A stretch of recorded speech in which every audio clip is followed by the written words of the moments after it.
everyone, I'm Danny Allen. I'm the VP of Marketing at 97th Floor. And 97th Floor is a digital marketing agency founded in Utah 18 years ago, and we primarily work with large enterprises, well-funded startups, or companies that are looking for long, sustainable growth. We do it through advertising, content, SEO, big creative and design, you name it. And I'm excited to talk to you today about knowing your customer. I really want to just start by thanking you. You're spending a couple minutes out of your day to listen to me and hear what I have to say, and I don't take that lightly. So as we jump in, I'm excited to talk to you about customer and persona research and provide you with the motivation processes and tools to make it happen.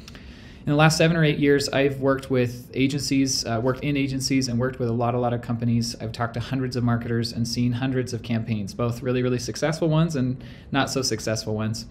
And I believe that there's a lot of variables as to why they were successful and not successful, but one kind of current that runs through everything is whether or not they had really good understanding of their customers. And I feel like this is the most important thing that impacts the quality or lack of quality of those campaigns. And most importantly, the ability for those campaigns to be successful. And so that's why I've decided to talk to you about this today. This is literally the most important thing that marketers should be thinking about right now. So I want to start with a little story about Acorns. Acorns is an app that helps users do micro investing. So it takes pennies off of purchases and then puts it into investment opportunities, right? And so if you did a little bit of research on who likes Acorns, who Acorns' audience is, you'd find out some interesting things. You'd find out that their top followers are people who also follow YouTube creators. You'd find people who also follow eBay and that love WordPress.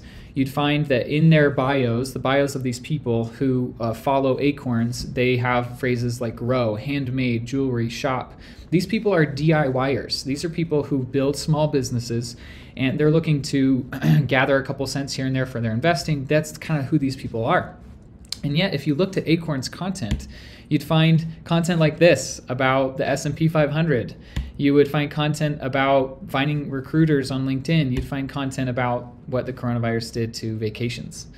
So this huge mismatch in like who Acorns' followers are and then actually what the content is. If we were actually taking that information that we learned about the Acorns users, we would create content like the ultimate guide to starting your business, monetizing your hobbies, 7 tips to win on Etsy. And we would find that there's influencers like Kate Antisberger, the number one planner salesperson on Etsy, sold 1.8 million sales since 2014. We'd find influencers like this that Acorns should be focusing on. And so it's so easy to be like Acorns and say, all right, we're a finance company. Let's take topics like that and let's run with that. And that's the type of content that we're going to create. But there's a severe lack of understanding of who that end user is.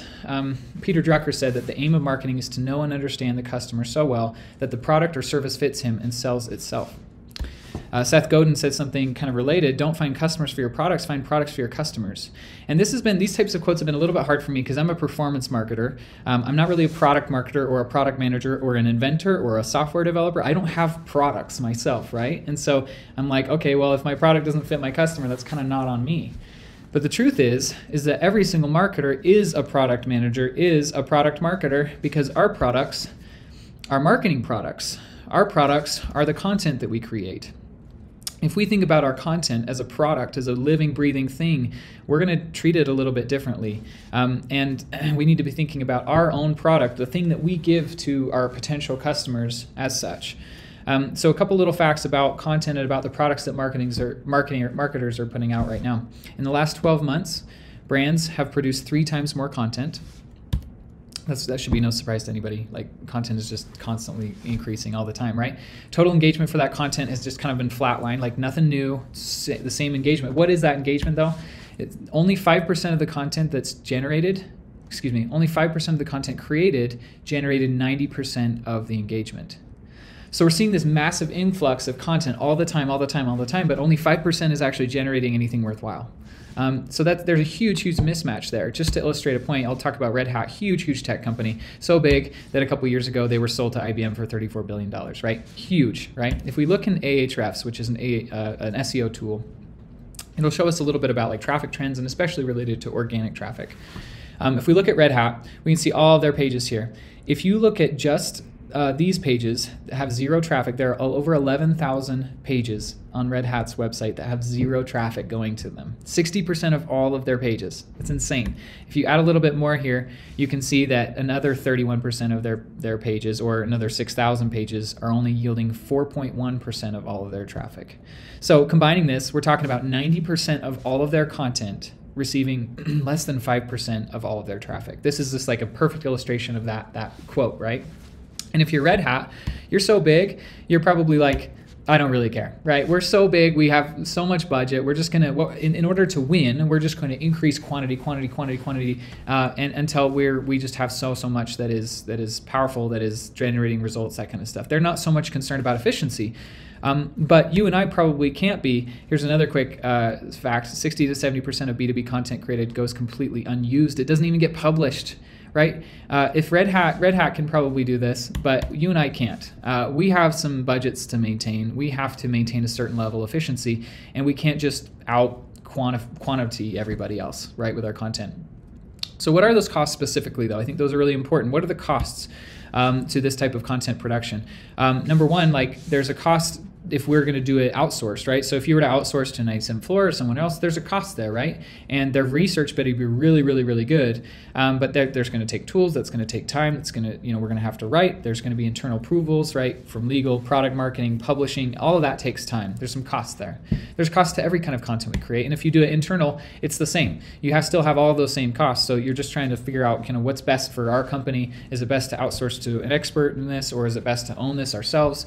Those are some of those considerations. Maybe the most important cost, though, is the cost to losing to your competitors if you're not efficient with your content creation. Like, what's the opportunity cost to creating 90% of your content being garbage, not actually resulting in anything? What does that do to you versus your competitors on Google's search pages, whether that's in your ads, just the fight for the customer? That's a cost that you're paying. And really, these are all costs of not knowing your target customer. I'd say that the number one issue with all of that content that's being created is a lack of understanding of who your customer is. And that's why, to me, this is literally the most important thing that you can be worrying about right now as a marketer. Again, 5% of all that content generates 90% of the engagement. So what's our goal here? We could grow like Red Hat, and we could just say, all right, instead of worrying about these percentages, let's just double everything. Let's just increase the quantity, and that way, no matter what, yes, we'll have a bunch of garbage content, but maybe that 5% will always take care of us, right? Here's my really scientific chart, right? I think that a lot of us have some straight fire content, really high performing stuff. That's the stuff that's generating 90% of the results. I think some of us have some garbage, to be honest, right? We've just got some terrible content, but the bulk of our content is just like, it's fine. And it's fine in that, like, maybe it covers the topic. Maybe we're in finance like Acorns and it has to do with the S&P 500, but most of this content isn't being seen by anyone and is not moving the needle at all. I suggest that instead of worrying about trying to just increase this pie bigger and bigger, let's just get 10 more blog posts a month, or let's just do whatever I would suggest that instead we should focus on increasing this 5%. The only way to do that is to cut out percentages of the meh content or the fine content. You've got to reprioritize and focus on making your content of a higher quality and with a greater focus. I want to just share a couple of quick examples of how this actually works and how this actually drives demand. Right? We always say, know your customer, but how does this actually work in the wild, right? So we have a client in machine learning, and their target audience is machine learning engineers. We did a ton of customer research to try and understand these people. We're not machine learning engineers by any means. And we found out that there's a couple important things. Number one, they feel like nobody understands them. Number two, the market is becoming very saturated, at least the content market around machine learning. There's just so many different applications of machine learning, and there's so much different types of pieces of content. So there's this huge influx of like content and noise about machine learning. Simultaneously, all the actual engineers feel like nobody really understands what they do. So there's this kind of disconnect. And we were able to create a series of ads and a larger campaign with content to really tap into this. So here's some examples, right? And if you're in machine learning engineering, like, you think this is hilarious. Like working with a machine learning be like person and it's a cat, right? I'm not a machine learning engineer, but these types of things, like saying, hey, we're going to put an ad here, but we thought we'd clear up the clutter with white space. See how we can clear the clutter out of your job too, right? This is basically, these are some memes almost, right? But this was by them, this is by their concerns, this is some of the best marketing they've ever seen. Yes, it's just kind of humorous. Yes, it's kind of straight to the point, And you may say, oh, that's kind of like a one and done campaign. But the only way it works is if it truly works, if we understand those end users and it actually resonates with them. Talking about some results, these campaigns, these ads and this focus resulted in a huge increase in demos, huge decrease in cost per demos, and a really good sign of whether these ads really worked, a huge increase in click-through rates. This really grabbed their attention. And most importantly, these are the types of accounts that were generated through this type of campaign. So one example there. Here's a second one with Tuft & Needle. Tuft & Needle is a big mattress company. And mattresses in the pandemic just shot up in terms of interest. Everyone was stuck at home, and everybody wanted a new mattress. And then after that, though, the market shifted, and we all kind of got back to a normal. And those types of ebbs and flows totally, messed with Tuft & Needle and any type of company that was impacted that way. So to try and kind of take them and give them more exposure to the people that they really wanted, we looked at the competitive landscape, and most of these campaigns from their competitors are all about kind of like sales and discounts, understand like a personalization, sleep quizzes, and then just some kind of fancy messaging around like unjunking your sleep or whatever that means, right? But none of them were really focused on the end user. There was mostly focused on them and how to upgrade your mattress. Whereas we found in our research that a lot of the people that care about Tuft & Needle and care about all the competitors, they're facing difficulties. And specifically, we found one market of new parents. And some studies that new parents face up to 6 years of sleep deprivation, right? So we dug deeper, we saw that, and we're like, okay, what does that mean? We did a ton of research, you can see here on the left, and found a couple really important things. That people who are concerned about sleep often have used the hashtags like mom life, motherhood, parenting tips. People who are using the words parenting also use the words about like sleep deprivation and things like that. There's this correlation between these groups, and there's really nobody in the mattress space, a sleep space, to talk about it. So we created something called the Sleep Ambassador Program. It's a 6-week program where people could apply to become a sleep ambassador for Tuft & Needle. They applied to get a ton of like free product and get in touch with some consultants to help them with their sleep, get their habits in check, and they even got paid to do it. So here's some examples of families that applied and they got accepted, and I'm just going to walk through a couple of things that came from this, right? All of this being fueled from those findings about these users that they really lacked sleep. So we created a landing page for them. We created a course for them using one of Tuft & Needle's like connected experts. We actually had them join up on sleep consultations. We created tons and tons of blogs and infographics and micrographics to teach them about sleep. We generated press releases about the campaign. We obviously put this all over social media, and the sleep ambassadors shared everything on social media as to how it was going and what they were learning along the way. Email marketing to them, and then everyone within the Tuft & Needle network. We did a lot of paid promotion. One funny thing is we actually put up job listings to become a sleep ambassador, right? Come get paid to sleep. We tapped into influencers. We got a lot of earned media and traditional media and partnerships with other sleep kind of related companies like Calm and Oura. We had these ambassadors kind of telling their story as it went, and this generated 93 media hits and over 500 million impressions.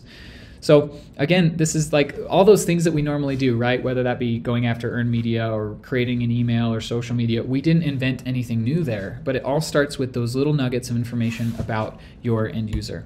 So want to just kind of ask this question as we wrap it up here. So how do we truly understand our customers? Again, I think I've made the case that this is truly like one of the most important things you can do for your marketing is to actually take some greater steps into that research. But how do you do it? I'm going to share a couple tools and ideas. One of these is SparkToro. If you haven't used SparkToro, go give them like a free trial. Go see how this works. I typed in people who like search engine land, and I found out that you can look in the bios of like everyone's Twitter bios, top hashtags they use, the questions that they ask, the other people that they follow, the podcasts that they listen to, the Reddits, the subreddits that they go to. SparkToro is this wealth of knowledge about audiences that can fuel everything else you do. Another tool is one that we've actually made internally at our agency called Palomar, and we've been using it it for a couple years. It's just rolling out in sort of like a beta access type of thing. So if you're interested in learning about this tool, hit up this QR code, and I can kind of get you access to that. But basically what Palomar does is it takes the top 10 results of Google, and when someone's typing in something like how does physical therapy work, we actually look at all of the semantically related terms that are found on all of the top 10 results of Google. And Google's getting so good at understanding what people want that it actually, like, looking at what Google is surfacing at the top is a study of the people who are searching. So we can find out by like typing in how does physical therapy work, we can see all of the semantically related terms that have to do with that. And that gives us a really rounded out kind of understanding of what this topic means and the types of things that users are looking for on search. So you can take these things and you can build personas. Now, personas are usually these things where it's like, okay, we created them, or an agency came in and helped us create them, and it's like, cool, we have them. They're PDFs that sit somewhere in some folder. We may look at them every once in a while. And that's because most of them have just kind of some basic information. And if it was a lot more meaningful, then I think we would refer back to it and we would also add to it. I mean, here's the typical stuff you see, like age, gender, education, demographics, that kind of stuff, maybe a bio about Debbie Hall, who's in the realtor space, right? But with the type of tools that I just shared with you and a little bit deeper, kind of looking at it deeper, you'll find some things like nuggets like this, where Debbie, to her as a realtor, nothing matters more than her closing rate and her size of commission. So when we're talking about content we need to write and what she really, really cares about, we can find that. We can also see that she's part of this National Women's Council of Realtors. She cares about real estate trends. She reads Realtor Magazine. These types of things can't be found by just a quick kind of Google search, and usually they can't be found even by just sourcing it internally. I mean, that's an important piece, listening to your own employees and that type of stuff, but like digging deeper into the tools that you have available to you will help you create personas that really mean something. We actually built a whole workshop around how to create these types of personas, so hit up that QR code and it'll sign you up for a quick like 5-email workshop, and you'll be able to download our template and see exactly how we generate these types of personas. Next, we want to look at customer journey maps. So customer journey maps are what take a persona, which is kind of like this static document, and make it into an execution plan. At a basic level, it's like looking at your personas and saying, okay, at every part of the funnel, where would we reach them? What are the touch points we would get them with? But you can go far deeper. So we've just turned the funnel sideways: awareness, consideration, decision. And we start asking questions like, what is the persona feeling at this stage? What is the persona doing at this stage? And then how would we get to them? What are the touch points, right? So building this out for like a Tuft & Needle, for example, maybe in the awareness stage, they're asking themselves, how can I keep my life going with a brand new child? How do I find a good balance of parenting and work? As they move forward in consideration, right? What are the effects of not sleeping? And then further, how important is a mattress to a good sleep? We see this kind of journey of how their feelings change as they go down the funnel, and thus what actions they should be taking and which touch points we can hit them with. Make sure that if every persona you have has its own customer journey map. Lastly, I just want to hit something that's probably the most important thing. These types of efforts, if left alone, they don't do anything for you, like probably the persona documents that are sitting in some folder somewhere right now. They won't do anything for you. And so you've actually got to create a culture of like continual customer research. There's so many ways to do this. I mean, just to give you an example, my team, on my own team, to try and help us better understand marketers, we're doing weekly phone interviews with marketers. Maybe they're our clients, maybe they're people who don't even know us, and we're just asking them questions about us. It's a way to kind of grow that muscle and make sure that we're constantly have our ear to the ground, right? One of our clients had a really cool idea. They took those personas, they printed them out on posters and put them on a wall in their office, and they've got sticky notes where they actually, every time they learn something new, they take a sticky note, write it down, put it up there on that persona, and then they do a review of it every once in a while. Maybe this is scheduling a phone call or a meeting with the head of your customer service or your customer service reps. There's so many ways to create a culture and to keep it going to where you're constantly gathering. And if you don't do that, again, these things will go static, and we'll start to just worry about creating content for content's sake. As I wrap up, I always ask students a question, marketing students. I work with students quite often, or I also ask this of professionals. Why'd you want to go into marketing in the first place? And it's hilarious, about 90% of them always come back to one thing. They're like, I really care about the psychology of the thing. Basically, I really care about the human of the thing. But what happens is we get into our careers, we start getting into platforms, we start learning all sorts of new skills, And oftentimes that passion for that end user wanes a little bit, or at least it gets cluttered up with a lot of other things we got to do. We don't have time to be constantly doing customer research, but by doing these very small things consistently, I'm confident that your performance for all of your campaigns will get better. So again, just to close, the aim of marketing is to know and understand the customer so well that the product, aka all the marketing work you're doing, fits them and it sells itself. If you have any questions for me, hit me up on LinkedIn, or if you miss any of those QR codes, hit me up. I'd love to talk about this further or answer any questions. Thanks so much for your time. Take care.